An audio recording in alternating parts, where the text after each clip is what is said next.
Француз архитекторы Поль Гурдені Алматы қаласының тарихи орталығымен не байланыстырады? Неліктен Жаркенттегі мешіт Қытай сәулетшісі Хон Пекенің біздің күнге дейін сақталған жалғыз туындысы? Уәлихановтардың Сырымбет үй-жайы қайда орналасқан? Ұмыт болған есімдер мен белгісіз деректер. Қазіргі тарих пен ұлттың бет бейнесі. Осының барлығы сәулет өнері бағдарламасында. Бүгінгі бағдарламада классикадан авангардқа дейін, сәулет институтының ұстазынан бастап мемлекеттік сыйлықтың лауреатына дейін, осы кезеңдердің арасындағы ізденіске толы жылдар. Атақ, даңқ пен құрмет Сағындық Жанболатовқа есейген шағында келді. Қазір оның жауһар туындылары Қазақстан елордасының басты даңғылдарына көрік беруде. Есіл өзенінің оң жағалауы. Бұрын бұл жерде ескі кен орны болған. Оның маңында саяжайлар бар болатын. Алайда мұнда Қазақстан астанасы көшірілгеннен кейін бәрі өзгерді. Елорда күн санап өсіп, жарқыраған жас қаланың шекарасы кеңей түсті. Сөйтіп бұл жерде тағы бір келешегі жарқын аудан бой көтерді. Қазір бұл жер саяхатшылар жиі келетін орынға айналған.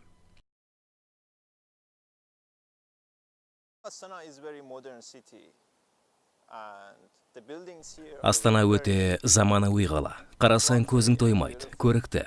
Ең танымал жерлерде болдым. Мәселен, пирамидада қаланың басым бөлігі батыс стилінде салынған. Маған шынымен бұл шаһардың сәулеті өте ұнайды. Али Сильванидің Қазақстанның бас қаласындағы ең сүйікті жері Әзірет Сұлтан мешіті. Ол бұл жерге жалғыз қалып, ой тұңғиығына бату үшін келеді.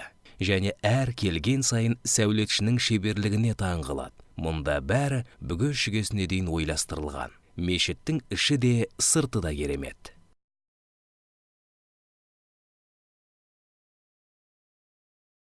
Әзірет Сұлтан орталық Азиядағы ең ірі мешіт. Ол 11 гектар аумақты алып жатыр. 5000 адам сиятында етіп салынған мешіттің ауданы 18000 шаршы метрге жуықтайды. Бас күмбездің биіктігі 51, диаметрі 28 метр. Мұнараларының әр қайсының биіктігі 77 метр. Ол расында да керемет. Иранда да мешіттер көп, бірақ бізде осындай әдемі құрылысты салалатын сәулетшілер бар деп айта алмаймын. Бұл жерге келсем, балалық шағыма оралғандай боламын. Өйткені мен мешітті көп елде өстім. Есейдім, бұл сәулетті көрген сайын алаңсыз, балғын шағым есіме түсіп, бақытты екенімді сезінемін. Бұл мешіттің тарихы 2009 жылы басталды. Оның құрылысының естелік капсуласын Қазақстан президентінің өзі салып берді. Сонымен қатар, Нұрсұлтан Назарбаев болашақ діни ғимараттың макетімен танысып, Әзірет Сұлтан атауында ұсынған болатын.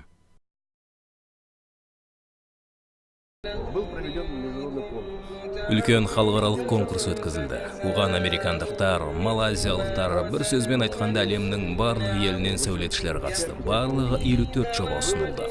Олардың арасында біздің Санар жобалау компаниясының еңбегі ең үздік деп танылып, бірінші орынды иеленді. Құрылыс жұмыстары 2010 жылы басталды. Оны Сағындық Жанболатов басқарды. Сәулет институтының бұрынғы оқытушысы 90 жылдары сауда саласында жеке кәсібімен айналысуға тырысқан. Алайда шығармашылық ақыры жеңіп шықты.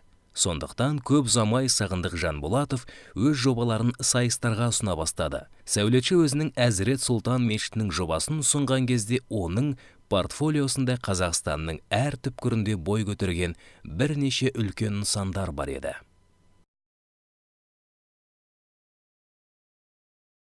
Мы, как независимое государство, мы решили, что вот эта мечеть должна быть образцом именно казахской архитектуры.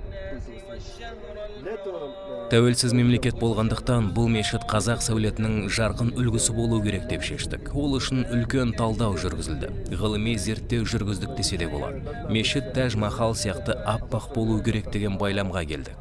Күмбездері Өзбекстанның көк түсті күмбездерінен ерекше болу керек деген шешім қабылдадық. Бұл мешітке алыстан қарасаң мұнарланып аппақ болып тұрады. Ал жақындап мұқият қарасаңыз, келушілердің барлығы таңғажайып көріністің куәсі болады.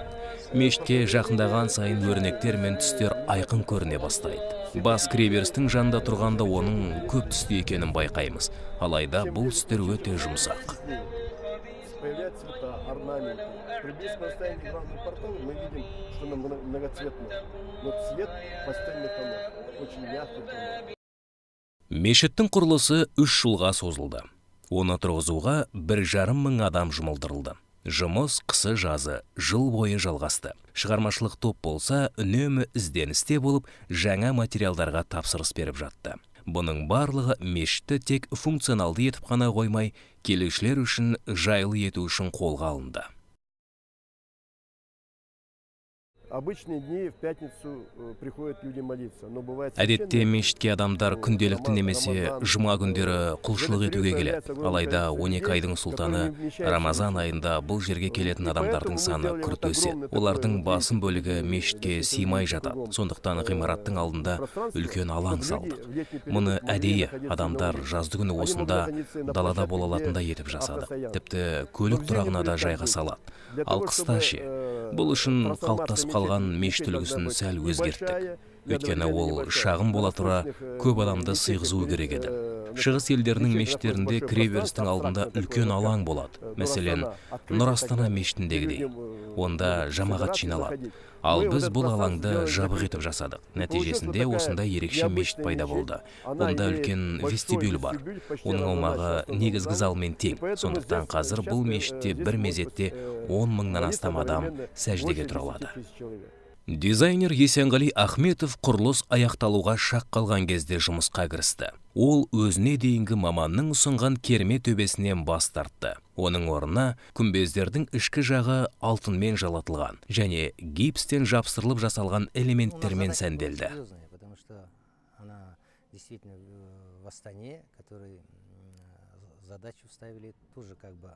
Алдымызда үлкен міндет тұрды. Өйткені бұл Астана үшін өте маңызды нысан болды. Сондықтан жауапкершілік жүгі де ауыр еді. Айта кетейік, елордада бұған дейін мұндай үлкен мешіт болған емес. Жұмысқа бар күш-жігерімізді салдық. Байқасаңыз, интерьер ұлттық нақышта жасалған. Ордалық стиль десе де болады. Біздің ата-бабаларымыздың сонау заманнан бері сәулеттен хабары бар болған. Мәселен, киіз үйді безендіруде түс киіздер пайдаланылған. Біз жаңа материалдарды қолдануға тырыстық. Ою өрнектерді жаңаша түстермен боядық. Байқасаңыз, бәрі бір түсті.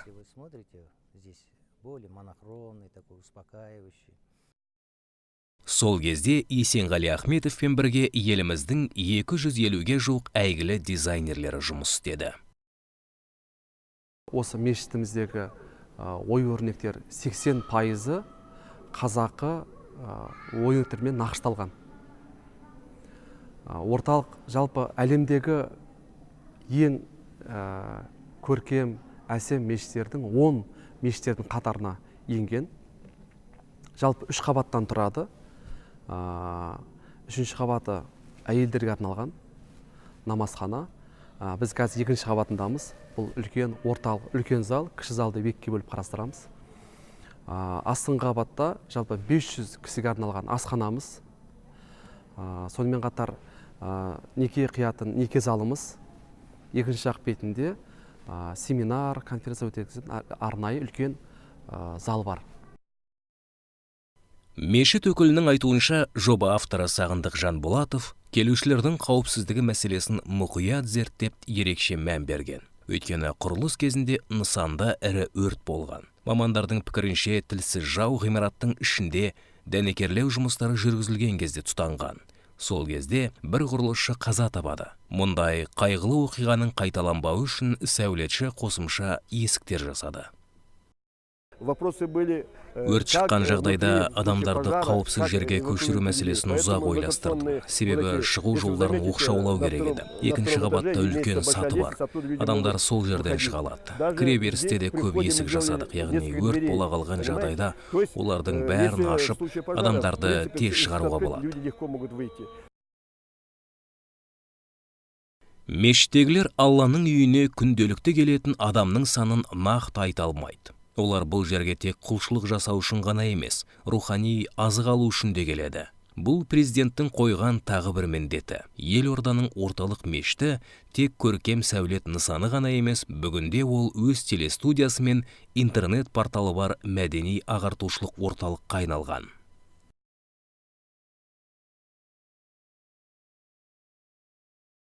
Жалпы 3-ші қабатта имамдардың бөлмесі, арнайы сабақ өтетін бөлмелер, аудиториялар бар. Сонымен қатар өзіміздің төл muslim.kz деген сайтымыз бар. Сонымен қатар хикмет студиясы бар. Жалпы бұлардың барлығы не үшін? Елбасымыз осы мешітті ашар уақытында айтқан болатын. Жалпы Әзірет Сұлтан мешіті тек қана құлшылық орны емес, мәдени оқу ағарту орны болу қажет деген. Міне осы біз елбасымыздың осы сөзін ұрандата отырып, жалпы хикмет студиясын аштық. Сонымен қатар muslim.kz сайтын аштық. Бұлардың барлығы жалпы халықтың руханиятына, халықтың оқу ағарту біліміне үлкен үлесін қосады деген ниетпен аштық. Құдайға шүкір. Джон Керри, Шейх Хамад бен Иса Аль-Халиф, Саули Нейнистё, Реджеп Тайып Ердоған, Әзірет Сұлтан мешіті ашылғалы бері мұнда әлемнің әр түпкірінен 170 ресми және Қазақстан аймақтарынан 140-қа жуық делегациялар келген. Келушілер кітабындағы жылы лебіздердің саны санауға келмейді. Сәулетші еңбегіне деген ең жоғарғы баға осы болса керек. Бірақ Сағындық Жанболатовтың арқаны кеңге салып демалуға уақыты жоқ. Жуық арада авангард стилінде салынған мешіт өз есігін айқара ашпақ. Ол еліміздегі діни ғимараттардан өзгеше. Содан да болар нысанның қандай мақсатта салынып жатқанын ешкім түсінген де жоқ. Бұл мешіттің ерекшелігі оның футур стилде салынуы. Бұл болашақтың стилі. Бұл орталықтандырылған композиция, яғни мешіт ғимараты 3 бұрышты қырлардан құралған домалақ пішінді болып келеді. Нысанның өзі тек күмбезден тұрады, яғни қабырғалары күмбезге жалғасады.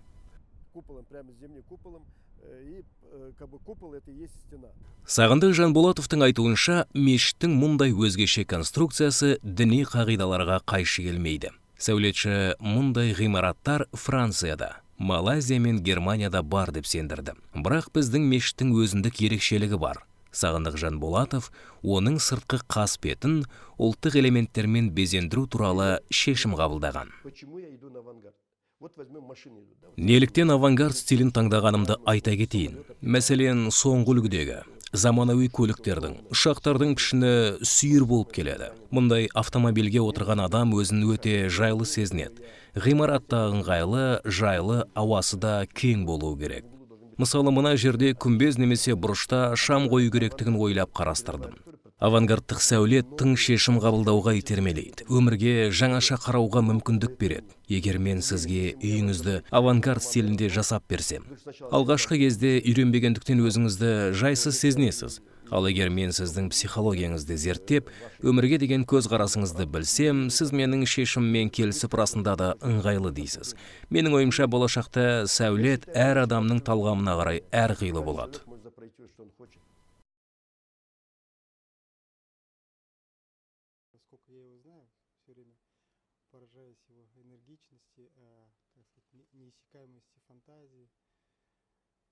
Мен онымен танысқан кезден бастап оның жігерлігіне, сарқылмайтын қиялына тәнтімін. Оның бойы идеяға тұнып тұрғандай. Бұлма-бұлма ойлардың ішінен өзіне қажетсін суырып алып белгілі бір жобада пайдаланатындай болып елестейді. Айта кетерлігі, оның идеялары заман талабына сай, тіпті Сағындық Смайылұлы болашаққа бағдар жасайды деп айтар едім. Бұл біздің салада ең маңызды қасиет.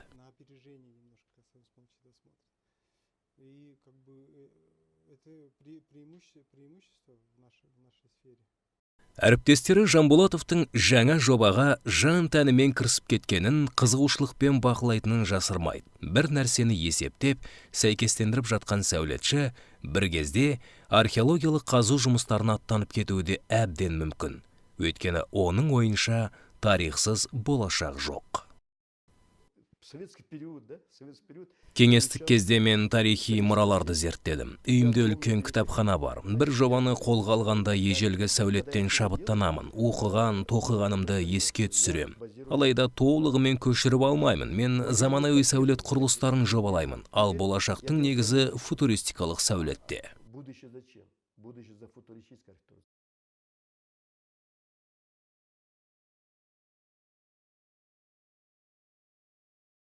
Сәулетшінің ойынан шыққан ғимараттардағы ерекше пішіндер кейде фантастикалық болып көрінеді. Археология және этнография мұражайы осындай болуы мүмкін. Ал Қазақстан тарихы мұражайы Сағындық Жанболатовтың ойынша мынадай болуы керек. Мына жоба қазақ драма театры екенін бірден түсінбеуіңіз мүмкін. Мұндай театр ғимараты елімізде болған емес. Республикамызда салтанат қақпасы да болған жоқ. Оны сәулетші ел тәуелсіздігінің 20 жылдығына тарту етті.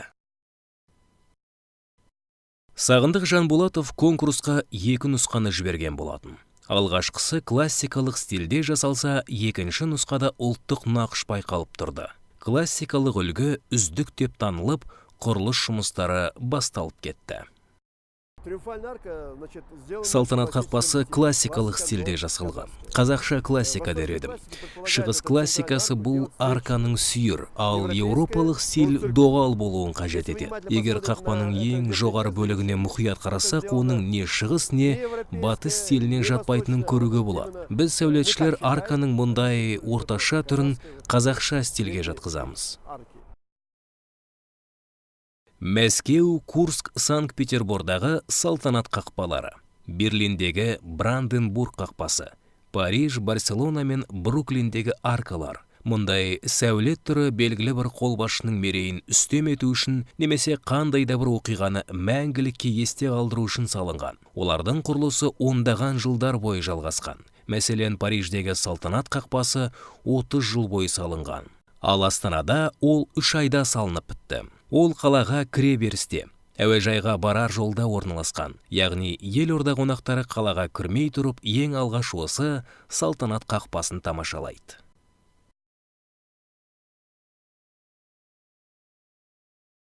Арка – это олицетворение независимости. Почему? Арка бұл тәуелсіздіктің белгісі. Неге? Салтанат қақпасына мәңгілік ел атауын беру туралы шешім қабылданды. Мұнда үлкен мән мағына бар. Ол халықтың арман үмітін білдіреді. Арканың оң және сол жағына тайқазан қойдық. Қазан бұл ежелгі түркілік символ.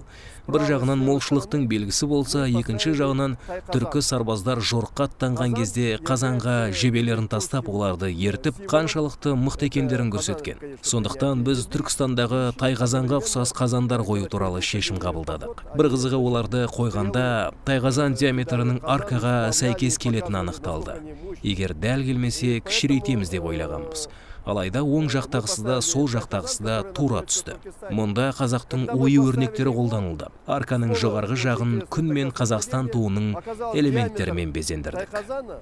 Совпадает, прямо попадает в арку. Хотя мы думали, то тайқазан уменьшим и так далее. Оказалось, точно с правой, с левой стороны тайқазан попал в эту точку. Тарихшылардың айтуынша, көшпенділердің ежелгі мәдениетінде де арканы кездестіруге болады. Бірақ ол сол кезде басқаша мән мағынаға ие болған. Мұндай қақпадан өткен адамның жан дүниесі тазаланады деген ой қалыптасқан. Кейінірек аркалар басқа мақсатта қолданыла бастады. Олар шайқаста жеңіп шыққан адамдардың құрметіне салынды. Сағындық Жанболатовтың туындысы тек бейбітшілікке негізделген. Ол жаңадан қалыптасып дамып келе жатқан жас республиканың жеңісін бейнелейді.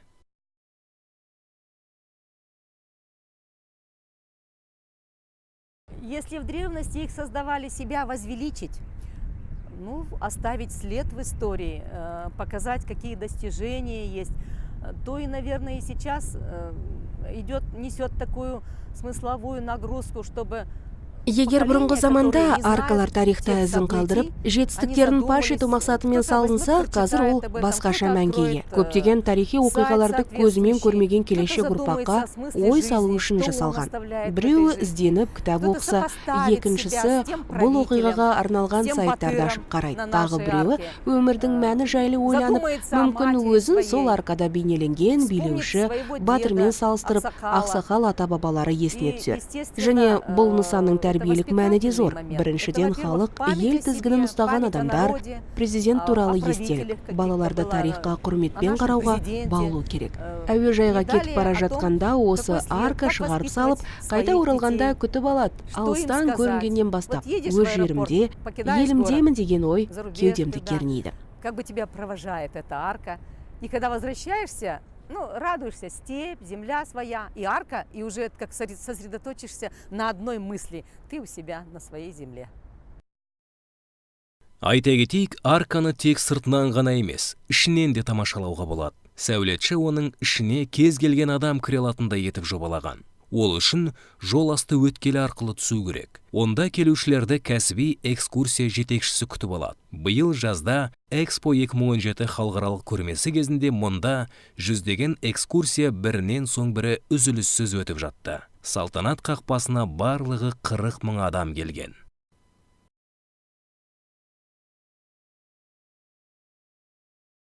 Наша арка, значит, имеет высоту 20 метров, ширина 18 метров и построена на Біздің арканың биіктігі 20, ал ені 18 метр. Ол алтын қима қағидасымен 3 ай 3 күнде салынды. Бұл принциппен салынған нысан адамның еңсесін баспайды. Өте жайлы, арканың астында мынандай фигуралар мен қуыстар бар. Әуежай жақтан келе жатып, арканың астынан өткенде бейнелерді байқауға болады. Мына жерде Мұрат Мансұров ақсақалды көре аласыз. Міне қария мен ананың фигуралары. Ақсақал ер мен әйелдің ин мен иянды білдіреді. Сонымен қатар сапарға шыққанда немесе алыс жол жүріп келгенде бабаларымыз бен аналарымыздың бата беру дәстүрін сипаттайды. Ал мына жерде шаңырақ пішіні анық көрінеді. Ол біздің қонақжай елімізге қош келдіңіз деген ұғымды сыйғызып тұр. И мы видим здесь вот форму шанырака, то, что добро пожаловать в нашу гостеприимную страну. И вот как бы мы получаем как бы такое благословение, въезжая сюда. Экскурсиядан кейін келушілер бақылау алаңына шығып қаланың үстінен қарауға мүмкіндік алады.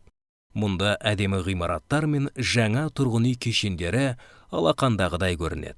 Олардың кейбірінің құрылысына осы нысанның авторы да атсалысқан. Қазір біз Салтанат қақпасының бақылау алаңында 21,5 метр биіктікте тұрмыз. Бұл жер киелі, өйткені ол әлемнің 4 бұрышының қиылысқан жерінде орналасқан. Жол жүріп бара жатқан адамдар осында тоқтап бақылау алаңына көтеріліп кетіп жатады. Олардың жолы ақ болады, себебі олар осында бейнеленген батырлардың батасын алады. Қалаға кірген сәтте де соғып кететін адамдар көп. Мұнда арман тілектеріңізді айтсаңыз, олардың бәрі орындалады.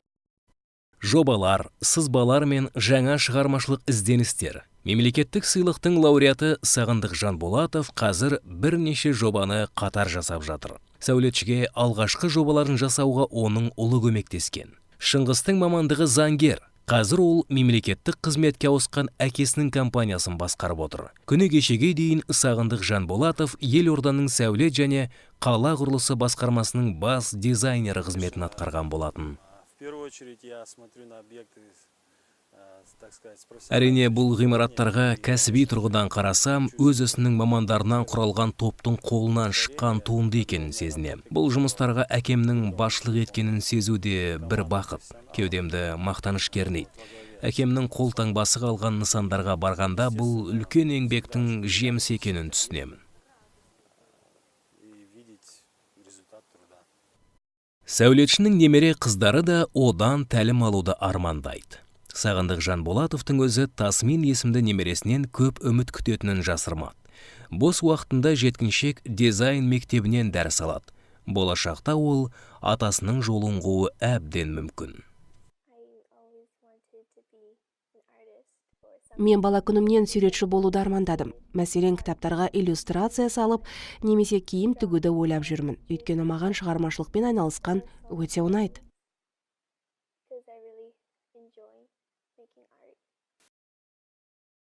будут они Немерелерім сәулетші бола ма, әлде болмай ма, ол жағын айта алмаймын. Бір білерім, бүкіл адамзаттың болашағы шығармашылықта. Себебі адамның қолынан шыққан зат жаңалыққа айналары сөзсіз. Бірінші кезекте адам, менің балам немесе немерем өзі үшін жаңашылдық ойлап табады. Ал содан кейін ғана басқалар оны мойындайды. Мен бала шағамның, немерелерімнің шығармашылық әлеуеті жоғары болғанын қалар едім. Олар тек сәулетте ғана емес, IT технологияларда, нанотехнологияларда, қазіргі әлемдегі ең заманауи салаларда өздерін көрсете алса деген тілегім бар. Менің ойымша, шығармашылық адамдары Қазақстанның дамуына үлкен үлес қосады. Казахстан.